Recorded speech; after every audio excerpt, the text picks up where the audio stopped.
ओम शांति। हम सब जानते हैं यह जनवरी मास साकार बाबा के कर्मों का, चरित्रों का हमको सहज ही याद दिलाता है। सृष्टि के नवनिर्माता कह सकते हैं ब्रह्मा बाबा को, जो कि बाबा ने अपने हर एक कर्मों के द्वारा हम ब्राह्मणों को यह सिखलाया कि कैसे कर्म करना है, जो हमारे लिए एक पथ प्रदर्शक की भांति बाबा के समस्त कर्म हमारे सामने हैं। भाग्य विधाता ब्रह्मा बाबा की विशेषताएं तो बहुत ढेर सारी हैं, लेकिन आज जो हम समझेंगे वो है एक नामी और एकानामी। एक नामी बाबा तो इतने ज़्यादा थे, आप सब जानते ही हैं कि जब से बाबा को निश्चय हुआ, बाबा ने अपना सब कुछ एक शिव बाबा के लिए ही समर्पित कर दिया। तन मन धन कुछ भी अपने लिए नहीं रखा। सफल, जैसा कि बाबा ने एक स्लोगन भी बना लिया था, पाना था सो पा लिया।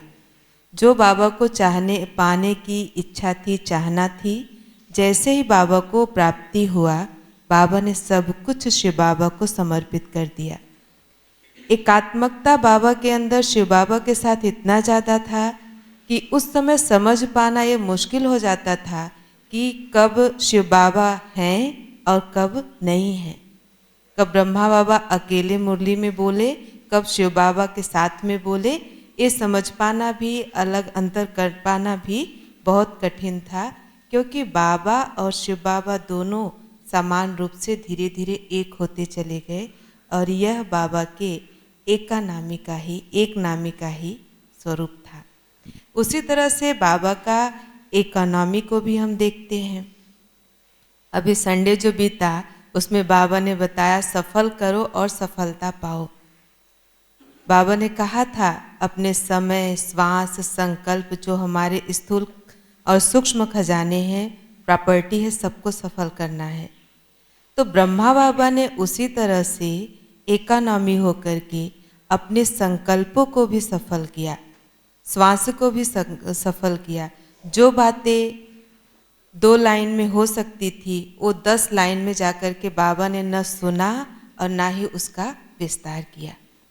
इसी तरह से कुछ स्थूल एग्जाम्पल्स भी बाबा के रहे हैं वाक्य, जैसे रमेश भाई साहब को आप सभी जानते ही हैं। तो वो थोड़े शौकीन ज़्यादा थे, ड्रेस के भी शौकीन थे, स्थूल वस्तुओं के भी बहुत शौकीन थे, और उस हिसाब से उस समय तो सभी के पास संपन्नता भी थी, जो यज्ञ में आए हुए लोग थे। तो वो एक घड़ी खरीदे थे, काफ़ी महंगी घड़ी थी। बाबा को दिखाया, बाबा ये 500 की घड़ी है। तो बाबा ने कहा कि इतनी महंगी घड़ी लेने की क्या ज़रूरत थी।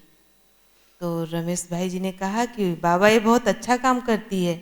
तो बाबा बोले ये लो, 100 रुपये की घड़ी बाबा के पास थी, और बाबा ने कहा ये भी वही टाइम बताएगी, वो भी वही टाइम बताएगी, इसको आप यूज करो, और उसे भी। तो उनका अनुभव यह था कि वो 100 रुपये वाली घड़ी 10 साल तक चली और वो 500 वाली घड़ी जल्दी खराब हो गई। तो बाबा इसी तरह से स्थूल चीज़ों को लेकर के सूक्ष्म की तरफ भी इशारा दिलाते थे। और बाबा क्या कहना था, स्व के प्रति ज़्यादा हमारा स्थूल धन खर्चा न हो, जो हो बेहद के सेवार्थ प्रति हो। कभी बाबा कहते थे कि बड़े बड़े चित्र बनाओ पूछने पर, और फिर कभी जाने पर बाबा उसको मना कर देते थे। जिस समय जिस सेवा की ज़रूरत है उस समय बेहद के रूप में आकर के हम अपनी एनर्जी, ऊर्जा, धन सब सफल करें, और जहाँ नहीं ज़रूरत हो वो त्रिकालदर्शी बन करके वहाँ स्वयं को समेटना, यह भी इकोनॉमी का एक बहुत बड़ा गुण है। अच्छा, ओम शांति।